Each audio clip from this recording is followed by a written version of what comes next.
Hey party people, what's crack-a-lackin'? So, I have not died, and I sincerely apologize for not having a video last week. I meant to do something, but it was finals week.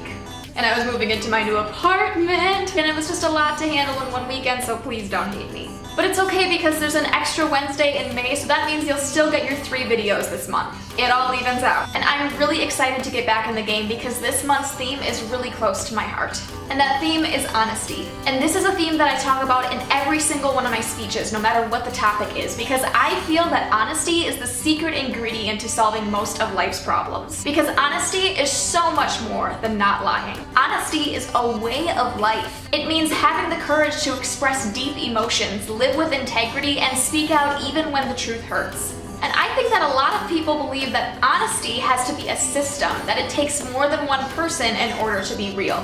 But in my experience, in all of the tiny moments that I had to be honest with someone else, it took months and months of personal growth just for me to get to that point.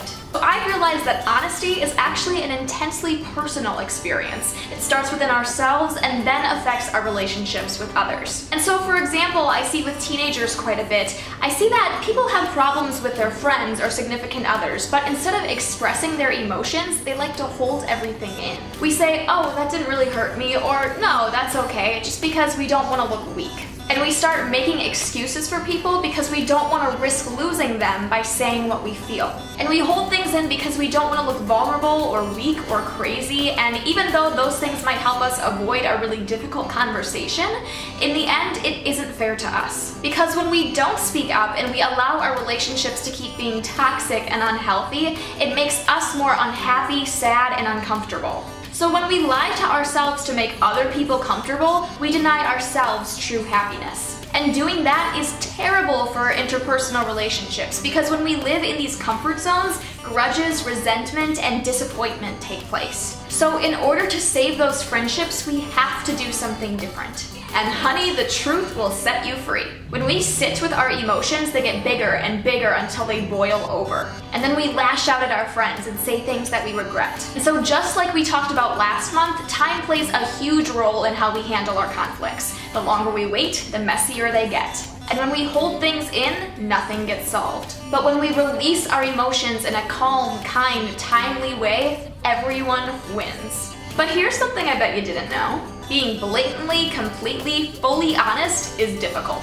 If it wasn't difficult, people wouldn't lie. And like I said, working up the courage to speak can be harder than doing the actual speaking. So today my A+ tips are all about how to make the process of truth-telling a little bit easier so that it's not so scary every time. And the first one is to process your thoughts. When we brush things off and make excuses for other people, we lie to ourselves. We devalue our own self-worth to make room for other people. And that is not okay. We need to acknowledge our thoughts and stop ignoring our true feelings. And once we realize what we need, it's time to speak up. But sometimes it's hard to reveal our true feelings without it becoming an emotional, angry, incoherent mess. And tip number 2 helps us make those words a little easier to say by keeping a journal. My journal is all kept in my laptop. I have pages and pages and pages of letters to boys that I've never sent. When we write out our thoughts, we are literally putting words to our emotions. And sometimes the act of putting words on paper and then reading it back to ourselves helps us realize that either the situation isn't as bad as we thought or we're not as crazy as we thought. And eventually, when we do speak up, we have a whole set of words ready to communicate our needs effectively so that the listener understands exactly what we want them to know. But before we get to that point, tip number 3 is most important, and it's to speak only when we are calm. When we blow up at people, nothing gets solved. There's this culture out there that saying hurtful and petty things makes us look strong and badass, but we don't have the right to hurt other people while healing ourselves. Honesty isn't about revenge or being better than others. It's about having respect for ourselves to ask for what we want and having respect for others to do it kindly. And a great technique to use in these situations is to use I statements. I statements are sentences that use this form. I feel blank when I see you blank because blank. So, for an example, I feel disappointed when I see you lie to me because it makes me feel like you're not loyal. This format communicates our feeling, what the person is doing wrong, and our unmet need all in one sentence. And when we use them in conversation, it really helps someone else get a feel for what they need to improve. And that's the goal of being real with people, to improve a relationship. It's not a competition about who's right or who's wrong. It's about making everyone feel respected and loved. And this video is just the tip of the iceberg about everything that I have to say about honesty. So stay tuned all month because I'm gonna be an eager beaver all month long. Aren't you excited? And that's all I have time for today, but join me next week where I'll talk about kindness and honesty. Thank you so much for watching and have an A+ day.